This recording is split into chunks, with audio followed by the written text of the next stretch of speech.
Hello, everybody. My name is Chad Coulter. I'm a Medicare expert that works at NFP. We are your broker for health insurance. Beaver Express has asked that I do a slideshow on Medicare for anyone that wants to learn just a little bit more about what Medicare is, how it works, what supplements and stuff like that. So, right now, I'm going to go into the next slide for the overview to give you exactly what we're going to be covering today. What we're going to do today is do a few things. The first thing is we're going to see if you need Medicare. Do you need Medicare A and B? Okay. Then we're going to do how do I sign up? So I'll walk you through some ways to sign up.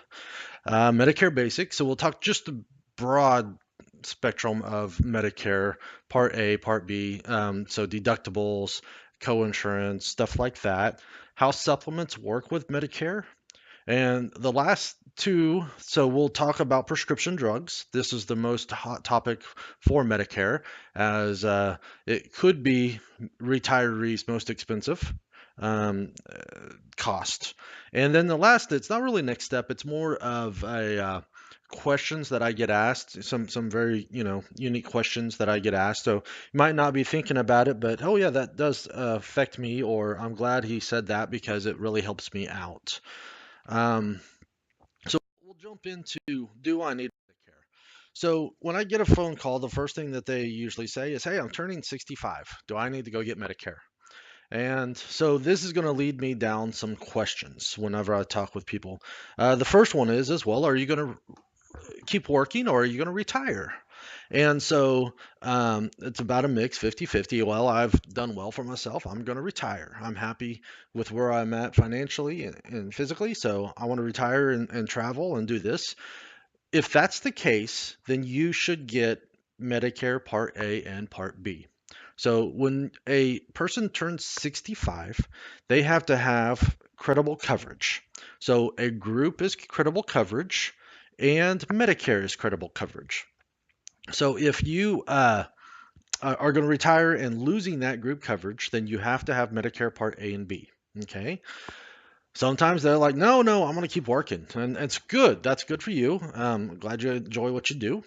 And so then it becomes the next part of questions. How many employees does your group have? Because it determines the size of the group determines if Medicare is primary or if the group is primary. So if you have less than 20 employees, Medicare is primary. So the group is going to act as if you have Part A and B, and then they will be prime or secondary to your Medicare.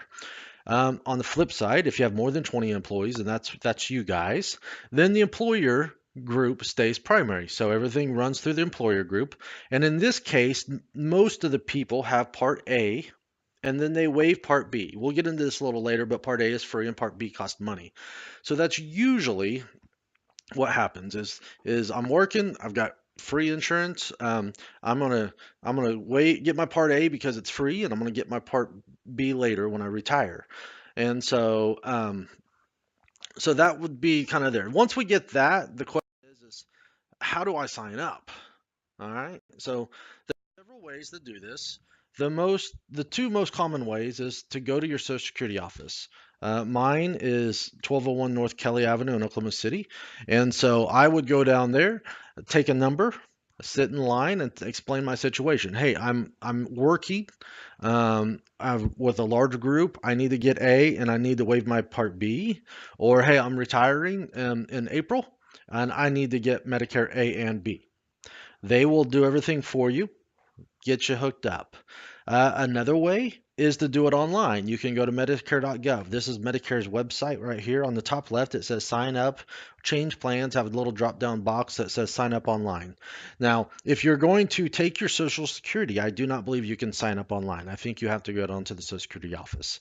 But if you are simply getting Part A or Part B and waiving your Social Security to a later date, you can do this online. Usually it takes about 10 or 15 minutes, pretty simple application. The last step, not as common, is to call Medicare and just talk to someone over the phone. What happens then is they'll email you an application, you fill it out, you fax it back to them. It just takes a little bit longer to do. Now, Whenever I say go to the Social Security office, a lot of people are like, no way, I don't want to do that. So I try to give a few tips, okay? The first tip, it's kind of been around for a long time, go early. You know, they open up at 8. If you're there at 7 and you're third in line, you're going to be the third person helped. That's simple.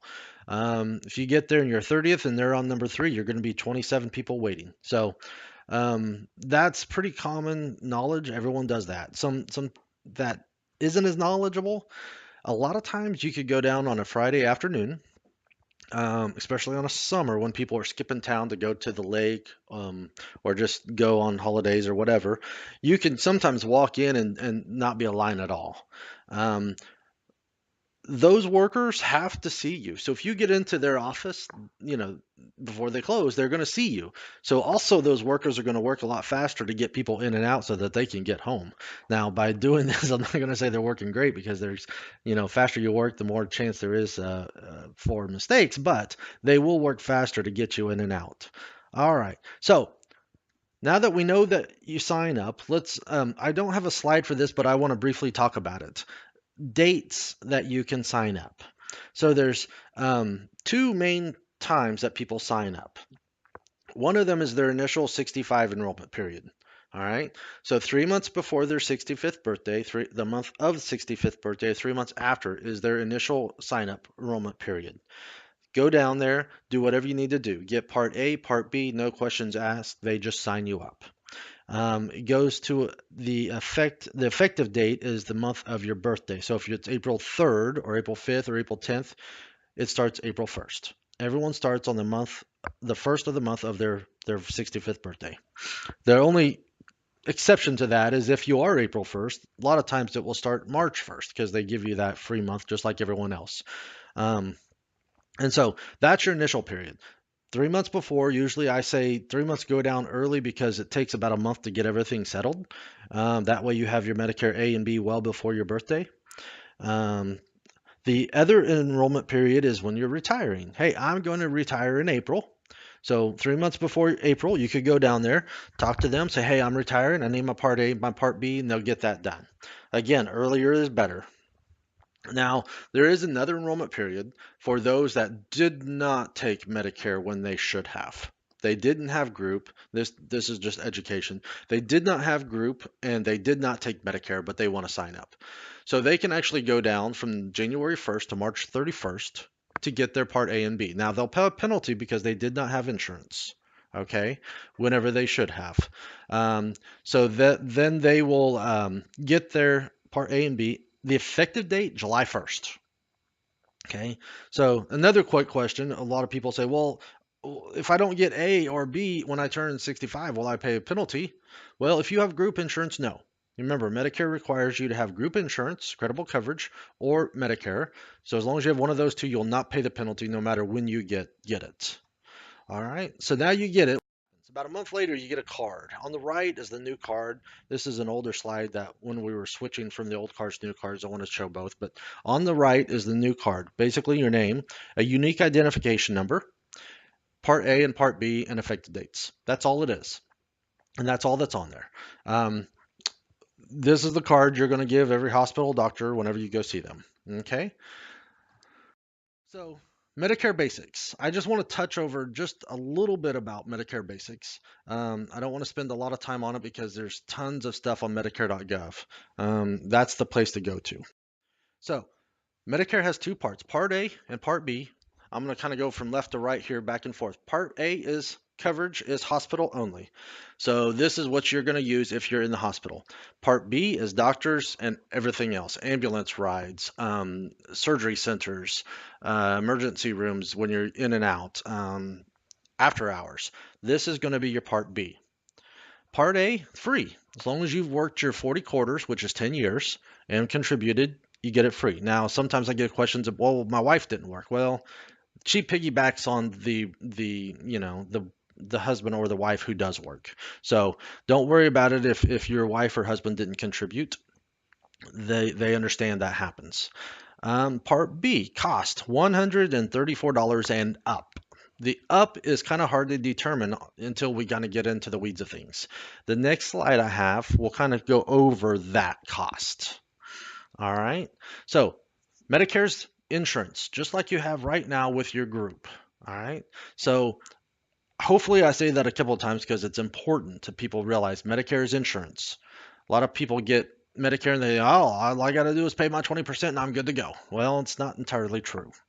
Um, Part A has a deductible of $1,364 per occurrence. The per occurrence is important because if you go in for one occurrence, you would pay 1364. A couple of months later, you go for a different occurrence, you're going to pay 1364. Now, the coinsurance could be 20%. I don't think hospitals usually make you pay the 20%, but it's there. Okay. Part B, a little different, $185 per year. Not per occurrence, per year. So you're going to pay the first $185 of your office visits, emergency rooms, or whatever it is. After that, you can pay 20%. The thing about Medicare, very important, no max out of pocket. So if you just had Medicare, and this is excessive, I know, but you go to the hospital for 10 different things, you could pay that 1364 10 different times. So just remember, Medicare does not have a max out of pocket like your group plan right now. Your group plan, you might have a $3,000 or $6,000 max out of pocket. Once you hit that, they pay everything else. Medicare is not that way. All right. So remember, Part A hospital, Part B is doctor facilities, everything else. That's how they're ran. Cost A is free, B is 134 and up. We'll go over the up in a minute, and then you got your deductibles, co-insurance. So now let's look at cost. The slide is a new slide in here, so because it's changed, it's a little bit harder to read than my old one, no headlines. But basically, there's two ways that people file taxes normally. File individually tax, which is on the far left. Right next to that is file joint tax return. So what Medicare Part B does, it's a 2-year look back. So at the top, if your yearly income in 2017 falls within these boundaries, this is what you will pay for 2019. So let's just look at the first one, file income individual tax return, $85,000 or less. This is adjusted gross income. On the far right, you pay each month $135.50. If you're filing joint, 170,000 or less, it's going to be 135.50. All right, and then you go down, it's between 107 and 85, you're going to pay 189.60. So basically you can kind of go through there, find what your income was in 2017, and this is what you're going to Part B is. See at the very bottom, if it's 500 or above or 750 and above, you're going to pay $460 a month for your Part B. So it could get up there pretty high. It does do a 2-year look back and it should adjust each year. So in 2020, it's going to look at your 2018. So eventually it has the potential to get lower, I should say, not lower down. That's not. All right. So now that you got Medicare, you're fully covered, you got your Part A, Part B. Now what could you do? Well, Medicare has allowed third-party vendors to come up with supplements. All right. What a supplement is designed to do, let me go to the slide here, is to pay what Medicare doesn't. So there's different types of supplements. They're called Metasubs, Medigap, basically the gap between what Medicare and what you have to pay. So the most common supplement is a supplement F. It pays everything that Medicare approves of but does not pay for. Pays the deductible and co-insurance for Part A and B. Simple way to explain it, if Medicare approves of what you're having done, now remember, Medicare is insurance. You have to get things approved. Never get anything done without being approved. If they approve of what you're having, then they pay everything else. So you have a zero deductible, zero max out of pocket, zero copay plan.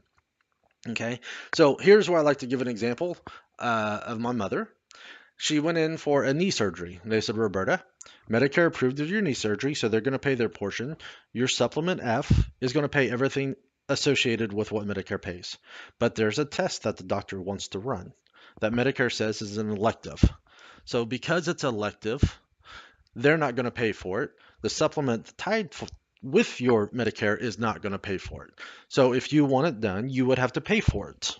And so it made her feel fuzzy and warm inside to have that done because the doctor thinks he gets a better success rate. So she paid for it. It was $100. But that's all she paid for that knee surgery because Medicare paid its portion and the supplement F paid the rest. Year and a half later, she went back, had her other knee redone, said, skip that test, let's just get it done. She didn't pay a dime for it. So my mother's had two knee surgeries and a knee scope with a supplement F and only paid $100. So the next one, it's kind of a hybrid of the F. It's called the supplement FHD. So it's going to pay for everything Medicare approves of, but does not pay for after you have a $2,200 deductible. So basically, you're going to pay the first $2,200 that Medicare approves of, but does not pay for. After that, it turns into an F and pays for everything else. So the nice thing about this plan is the premium's cheaper. So on good years, you're not using it, you're going to save money on premiums. Downside to it, on bad years, you're going to spend more on the deductible than you are the other premiums. So it's kind of a, you know, situational, thing. When I presented these two to a lady, she said, I can afford a $150 supplement F. I can't afford a $2,200 surprise, and I understand that. Sometimes it's easier to pay things out monthly. Had an anesthesiologist said, well, that's a drop in the bucket each year for me. I'm going to save money, lots of money on premiums, so that's what I want to do. Now, um, real quickly, I want to stop here because once or twice a year, I get usually a guy who says, "Hey, you know what? I want to do that FHD, and then in 5 years, I'll call you back and I'll switch to an F." Well, he can do that. So supplements do not have open enrollment. You hear about that Medicare open enrollment. We'll get to that a little bit later, but you hear about it. Supplements don't have open enrollment. Basically, you can switch anytime you want, but you have to go through underwriting. Okay. So whenever you turn 65 or come off of a group plan for the first time, you have guaranteed issue. You get to step in, fill out the application, and skip all the medical questions. Anytime after that you want to change, you have to go through underwriting. If you fail underwriting, they will decline you. Okay. So let's just say someone jumps on an FHD. 2 years down the road, they have an unexpected hospital visit, heart attack, something like that. They can't change. They're going to be stuck in FHD for the rest of their life. So, got to be aware of that.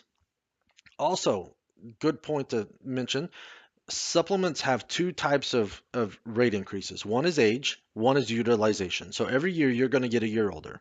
So you go from 65 to 66, 67, 68, whatever it may be. You're going to pay a little increase each April 1st. That's when supplements renew. Also, if the company that you have takes out more money than what they were able to bring on the premiums, they've got to adjust for inflation. So, every April 1st, supplements are going to have a rate adjustment for those two things. Um, let's look at the last one real quick.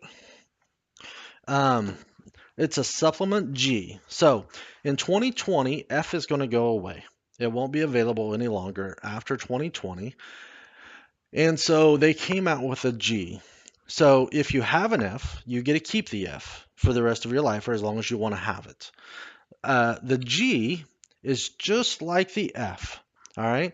The only thing that you have to pay for is the Part B $185 per year deductible. So basically, the G is just like an F. It's going to pay for everything except for $185 per year. So not that much of a difference. The premium usually is about $20 cheaper than an F, so you save about $240 per year. Spend that 180, so it's about $5 a month cheaper to be on a G than an F. The only problem is that you have to pay out, get a doctor bill, pay them, worry about that. Whereas as a F, you can walk in and just walk out. So that is supplements to Medicare. Part D, or prescriptions. This one is going to take us a little while to try to get all the information I want to get in there. Um, One thing I want to point out about prescription drugs, I get this a lot. Someone comes to me and says, "Hey, you know what? I don't take any. I don't want to sign up. I don't want a Part D because I don't want to pay $15 a month or $20 or whatever it is because I don't take any prescriptions." That's a choice that you can make. Now, Medicare says when you turn 65, you either have to have group prescription coverage or you have to have a Part D carrier coverage. Okay, so they basically say, hey, if you don't have this, you're going to pay penalty. Now the penalty is this long drawn out formula. It's like 1% of each month that you didn't have insurance based upon that year's average cost. So the average cost is $37 for all of the premium Part Ds. The average is 37, so you're going to pay what is it, like three cents a month or something like that. So, but in time, it gets to calculate quite costly. because you pay that for the rest of your life. So let's just say you go 10 years and you don't get a prescription drug coverage. You finally do, and they say, hey, you've got to pay a $30 penalty for the rest of your life. So you don't have to sign up for Medicare Part D, but if you don't and you finally do, you will be penalized. Now, if you never sign up for one, you never get the penalty. So just a little thing that came up there. A lot of times people. Let me get back here now to next step. You could you could call the doctor to see if he's got samples. You could call the doctor to see if there's another way. But as far as switching carriers, you cannot switch carriers mid-year. You have to do it during that open enrollment for January 1 effective date. So um, find different ways to get those coverage drugs covered if they're not covered. And what will my out of pocket be? Well, if we know if you go Medicare with a supplement F, your out of pocket should be zero. Now you might run into a thing here or there that doesn't is not covered by Medicare. I think shingles shots are not covered. So you might run into a thing here or there, but most of the things are covered and your out of pocket will be zero. If you pick an FHD, your out of pocket could be as high as $2,200. And then if you pick a G, your out of pocket will be 185 a month. So um, going to Medicare, you can actually get a pretty good detail of premiums and your out of pocket costs. Um, and it will help you budget for the future or for retirement. So that's really good. So those are the things, a lot of things I get asked. Again, my name is Chad Coulter, Medicare Specialist for NFP. We do your group benefits, and Beaver Express wanted just to have something out there for you guys to go to look at, to see if there's value in it. Um, my email, chad.coulter@nfp.com. And there's my direct phone number. So if anyone has questions about this, or I'm retiring in July and I want to talk about this F some more, or having trouble with Medicare or something like that, give me a call. I'll be happy to talk to you, see what we can do, and see if there's anything that we can get accomplished. Again, great talking to you guys. Have a great open enrollment. Thank you very much.